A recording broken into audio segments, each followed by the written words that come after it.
Bienvenue à Enquête. Personne n'aime vraiment l'idée d'avoir une mine d'uranium à proximité de chez soi. Les travaux d'exploration sont de plus en plus nombreux au Québec. Jusqu'à tout récemment, cela passait presque inaperçu. Mais pour les résidents de cette île, il était temps de passer à l'action et de dire non à l'uranium. Est-ce que le Québec veut devenir une province productrice d'uranium, oui ou non? Enquête sur un projet compromis par des citoyens engagés.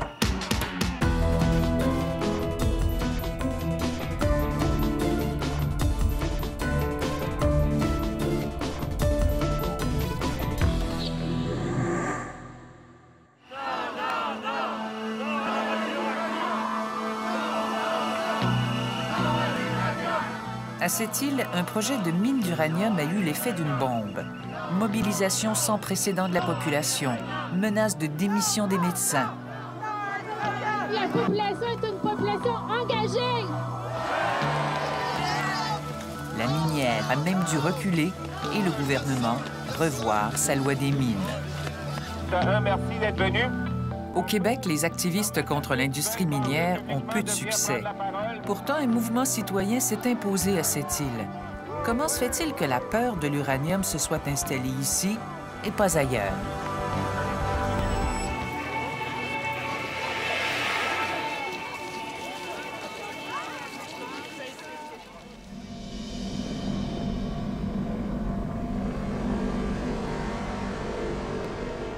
Tchernobyl en Ukraine, le 26 avril 1986.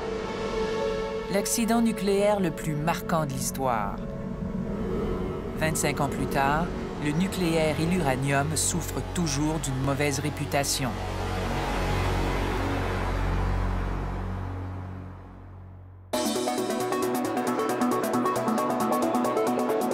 De 2002 à 2007, le cours de l'uranium explose.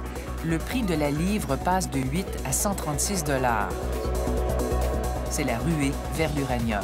Les compagnies minières se lancent dans l'aventure et s'arrachent les claims, les titres miniers.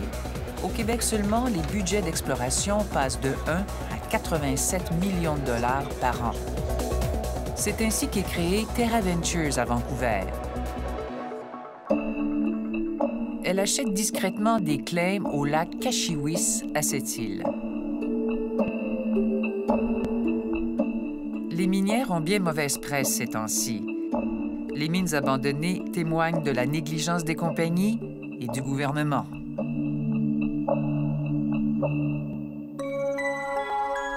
Quand les citoyens de cette île apprendront l'existence de projets miniers dans leur cour arrière, ils vont réagir vivement.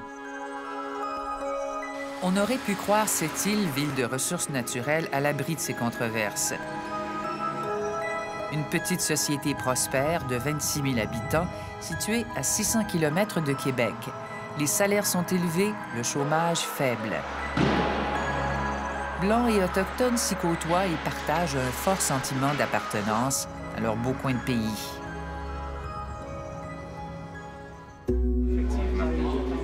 Au début, l'exploration d'uranium au lac Kashiwis passe inaperçue, jusqu'à l'intervention de l'ingénieur Razvan Popescu. On devrait suivre la politique allemande qui, à l'heure actuelle... En Roumanie, il avait travaillé au réacteur nucléaire canadien Candu et avait été personnellement touché par la catastrophe de Tchernobyl. Tchernobyl, oui. J'ai perdu des personnes proches de moi. La poussière radioactive, en 4 jours, peut arriver à Montréal même... Inquiet, Razvan Popescu entreprend une tournée d'information pour dénoncer le projet d'uranium qui lui rappelle de bien mauvais souvenirs. Dans les années 80, Razvan Popescu avait fui la Roumanie. Sa femme médecin avait réussi à s'échapper quelques heures à peine avant la chute du dictateur Nicolae Ceausescu. Ma femme a dû venir à cette île. Donc, l'immersion totale ici à cette île et entourée des amis. J'ai réussi à apprendre le français. L'ingénieur Popescu poursuit sa croisade à l'hôpital de cette île. Il y rencontre, entre autres, la docteure Isabelle Gingras. Elle s'inquiète des risques pour la santé de ses enfants. On s'est documenté, on a lu les articles scientifiques. On s'est positionné parce que ça nous inquiétait de savoir qu'il allait avoir possiblement une mine. Pour comprendre son engagement, on doit regarder son parcours assez inhabituel. Étudiante en actuariat dans les années 80, elle devient courtière en valeurs mobilières, puis change de cap et choisit la médecine. À l'université, elle côtoie des activistes prometteurs. Dont Laure Baridel, Steven Guilbeault, qui est toujours là. Moi, je suis ici.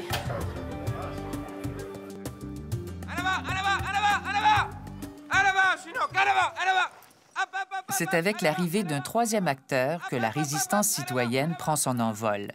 Marc Fafard est connu dans la région pour ses expéditions extrêmes en solitaire.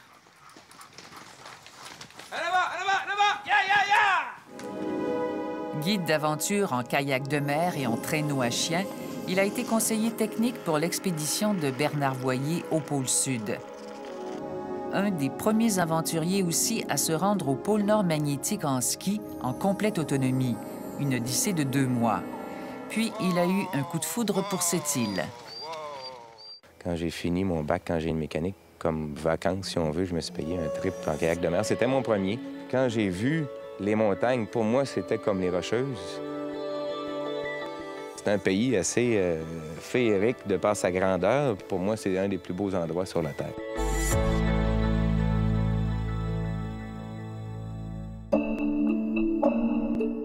C'est à la radio qu'il apprend la tournée de Razvan Popescu contre les travaux du lac Cachiwis. Impossible d'en savoir davantage par la compagnie qui reste invisible, sauf sur son site Web. Marc Fafard va donc rencontrer l'ingénieur Popescu. Est-ce que le Québec veut devenir une province productrice d'uranium, oui ou non? Est-ce qu'on veut embarquer dans la gestion des résidus miniers qui sont associés à l'uranium? Rapidement, il met sur pied un mouvement citoyen. C'est sûr, cette île sans uranium. On est entré en contact avec les gens des Hautes-Laurentides, avec les gens de la vallée de l'Outaouais, avec les gens de Chibougamau, avec les gens du Québec, de l'Ontario.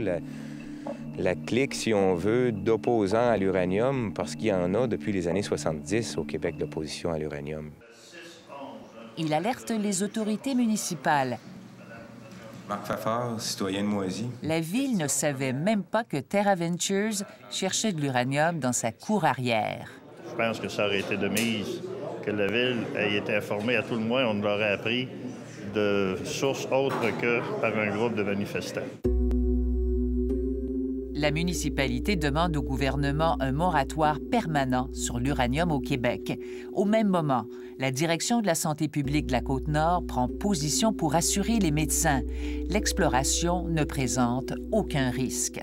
Pourquoi permettre une exploration s'il n'y aura pas d'exploitation? Donc, ça, c'était un non-sens pour nous. Nous autres aussi, on va partir notre moteur puis on va virer en rond tranquillement. Avec la bataille pour allier l'opinion publique, on veut frapper l'imagination. Dans un ballet de motoneige, les sympathisants forment le symbole de la radioactivité sur le lac Cachiwis. Marc Fafard s'associe à des groupes de pression d'expérience, comme la Fondation Rivière. L'ingénieur Razvan Popescu n'est jamais bien loin. On va démolir 2,5 pieds d'études d'impact bidon fait par le promoteur qui va tenter de démontrer que ça ne se rendra pas dans l'eau ni dans la rivière. La contamination ne peut faire autrement que suivre la gravité puis aboutir en bas de la falaise, dans le ruisseau du lac d'Aigle, puis ensuite directement dans la rivière Moisy. Le fait d'avoir de l'activité puis de construire la route d'accès ici, déjà apporte des affluents de nouveaux sédiments dans la rivière Moisy, comme on se parle aujourd'hui. Les accusations sont sérieuses, mais Terra Ventures ne daigne même pas répondre. On a senti le besoin de réagir pour essayer de redresser un petit peu la vérité, parce que c'était seulement pas de l'information juste sur un côté. Il y avait beaucoup de faussetés qui étaient véhiculées, des mensonges là, éhontés. Là. Guy Hébert est le patron de la compagnie Strateco. Il s'apprête à ouvrir la première mine d'uranium au Québec, au nord de Chibougamau. Il reproche sévèrement le comportement de Terra Ventures. J'essaie pas de défendre Terra Ventures, ça c'est sûr et certain. Nous, on a agi comme je pense qu'on devrait agir, et Terra Ventures a agi comme on ne doit plus agir aujourd'hui. La bataille pour l'opinion publique est engagée. Les autorités persistent à dire que tout est sécuritaire et fait selon les règles. Mais les médecins sont toujours inquiets et s'apprêtent à poser des gestes très graves. Après la pause, des citoyens devenus de véritables espions surveillent les moindres gestes de la compagnie minière. On sait tout finalement où ils couchent, où ils mangent, où ils dorment, combien de voitures louées. Et on allait vérifier la radioactivité sur des 4 roues dans la cour d'hôtel. On les suivait à la lettre.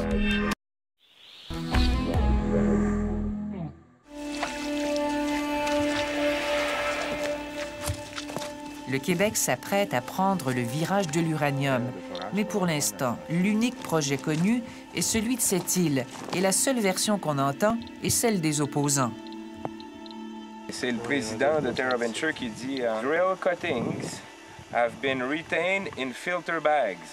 Drill cuttings, là, c'est ça ici, là. Hein? Puis filter bags, là,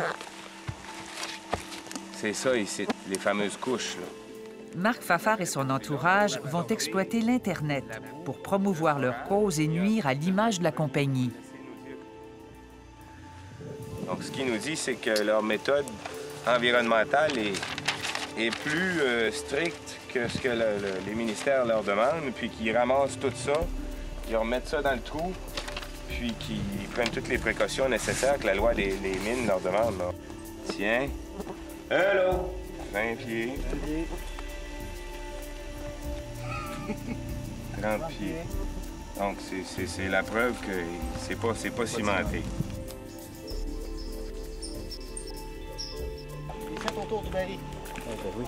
Encore une fois, aucune réplique de TerraVentures.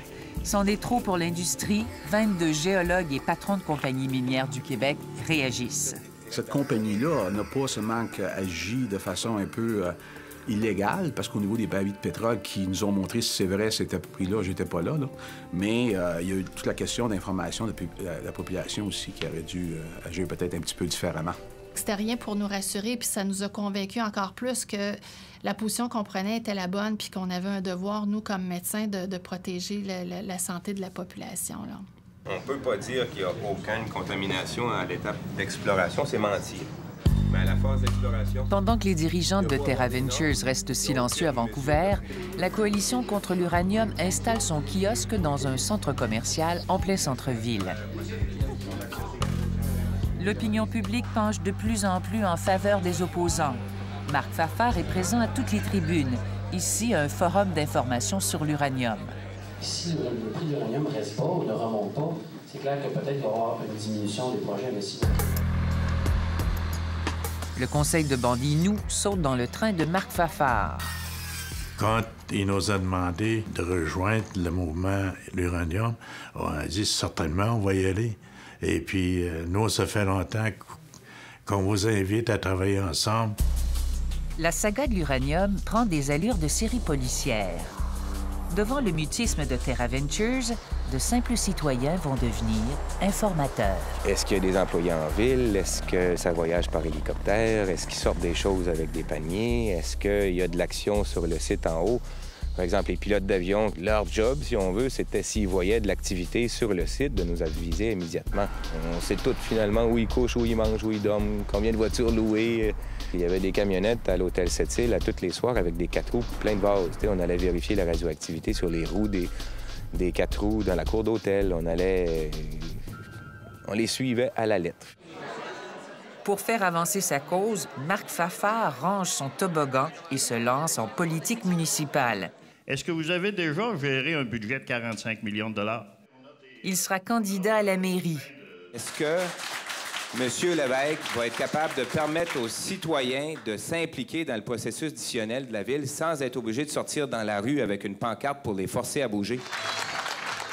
L'uranium devient un enjeu électoral. On s'approche! On va suivre les véhicules! À quelques heures de l'élection, une manifestation est organisée. Ça fait 1 an qu'Isabelle Gingras et ses collègues médecins réclament un moratoire sur l'uranium, sans succès. La population commence à prendre position. Même le candidat Serge Lévesque participe à l'événement organisé par son rival. Serge Lévesque remporte l'élection qui a attiré plus de voteurs que d'habitude. Je suis comblé, je suis choyé. Il y a quand même près de 3000 citoyens de cette île qui ont embarqué en arrière de notre aventure. Défaite honorable pour Marc Fafard. Il récolte 37 % des voix. Le pauvre uranium, c'est quelqu'un qui a poussé la ville dans le dos pour qu'elle fasse quelque chose. Sa cause est maintenant connue de tous. J'ai fait la guerre avec les vrais guerriers, donc maintenant je suis un peu un politicien. Puis je suis totalement content du résultat, de l'expérience. Le gouvernement entreprend de faire le ménage dans la gestion des mines. Il dépose un projet de loi qui rendra nécessaire l'appui des citoyens pour toutes les futures mines. Mais pas de moratoire sur l'uranium. Insatisfaits, les médecins réagissent aussitôt. Pour des questions de santé publique, pour une question de santé personnelle et pour nos proches, on a décidé de quitter la région. C'est près de la moitié des médecins de l'hôpital de cette île qui mettent leur crédibilité dans la balance. La lutte contre l'uranium prend maintenant une envergure nationale. Il quitte la région, on va fermer le centre hospitalier, puis le premier ministre, il reste assis. L'exploration ne représente aucun danger. Le gouvernement du Québec va respecter la volonté de la région de Sept-Îles et ses environs au niveau du projet, M. le Président. Bravo. J'ai rien contre le fait que des médecins ensemble... Le Collège des médecins est choqué par une telle menace. Les docteurs de cette île ont-ils trahi la population? Par contre, il ne faut jamais prendre la population en otage et les patients en otage sous prétexte qu'on n'est pas d'accord avec une politique gouvernementale, par exemple. Le directeur de la santé publique est envoyé d'urgence à cette île pour calmer les médecins et rassurer la population. Est-ce qu'il se retrouve vraiment affecter la santé de la population? C'est là qu'on parle du risque. Comment on le quantifie, comment on le mesure? Au-delà de dire, en théorie, ce que je viens de faire, il y a un danger, comment il se quantifie, comment il se mesure? Est-ce qu'il est acceptable ou pas? On en veut, on n'en veut pas. Vous avez compris que nous n'étions pas des médecins démissionnaires, mais des médecins engagés. Merci, Dr. Gingras, et encore bravo à tous les médecins du CR3S de cette île d'avoir pris la peine de mettre leur tête sur la bûche pour dire au gouvernement. La bataille pour l'opinion publique semble gagnée. Une fois le choc passé, les citoyens se rangent derrière leurs médecins. Ils se rendent compte qu'il y a des études qu'il faut qu'ils soient faites. Et les études, ça s'appelle un moratoire. Aujourd'hui, près de 1000 manifestants se sont rassemblés. L'objectif des opposants de porter le débat dans l'ensemble du Québec est atteint. De passage à cette île, le ministre des Mines, Serge Simard, ne peut ignorer Marc Fafard. Je voulais me parler de 3 minutes, je n'ai pas de problème avec ça. Moi. On peut-tu faire ça ailleurs qu'en avant? Oui, pas de problème. Oui, on en prendra au Canada. M. Fafard a ses positions. Je les respecte et puis moi, j'ai les miennes. Moi, je représente la population. Je suis à l'écoute des gens et je vais continuer à le faire, bien sûr. L'activiste a finalement été invité à Québec pour l'étude du projet de loi sur les mines. C'est à Vancouver qu'on a réussi à trouver le grand absent du débat, le patron de Terra Ventures. This project is not a value in our company at this point, okay? We are focusing on the projects where we're having significant success, and that's what we are going to intend to carry on. Monsieur Rowling est visiblement mal à l'aise de parler du lac Kashiwis. Il y a dépensé à ce jour 8 millions de dollars confiés par des investisseurs. Une façon de revoir cet argent-là pourrait bien venir d'une source inespérée, un moratoire. Si jamais il y a une expropriation, bien, ils vont être dédommagés.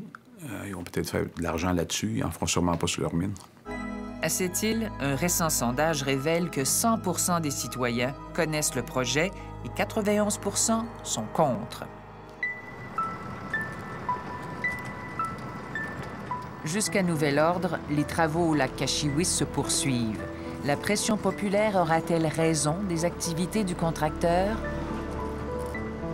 Une surprise attend Marc Fafard. Le sous-traitant quitte le chantier. Tout le monde sort comme gagnant. En tout cas, il n'y a personne qui perd la face là-dedans, puis il n'y a pas de chicane. On n'avait plus le choix, c'était plus vivable. Le monde, on était en train de travailler, puis les gens passaient à côté de nous autres, puis la moitié de ceux-là, mais ils n'étaient pas contents, tu sais, puis c'était pas une belle ambiance de travail. Puis on partait le soir, on savait pas si on allait revenir le lendemain, puis les machines allaient être encore là. On n'aurait jamais pensé voir ce jour-là. Je peux vous dire que c'est quand même quelque chose, là. Un contracteur qui sort avec tous ses permis en poche, puis avec le gouvernement, puis les ministères, que ce soit ressources naturelles ou développement durable, en arrière d'eux autres. C'est pratiquement une première au Québec. Terra Ventures annonce qu'elle suspend ses activités pour l'hiver, le temps de procéder à une réorganisation de l'entreprise. Jamais elle ne mentionne à ses investisseurs les problèmes rencontrés à cette île. Marc Fafard, Isabelle Gingras et Razvan Popescu ont remporté une bataille. Mais est-ce le mouvement citoyen qui a causé l'arrêt des travaux ou bien les lois du marché? Le prix de l'uranium est retombé à 42 $ la livre. Trop peu pour rentabiliser le projet du lac Cachiwis. Mais pour combien de temps?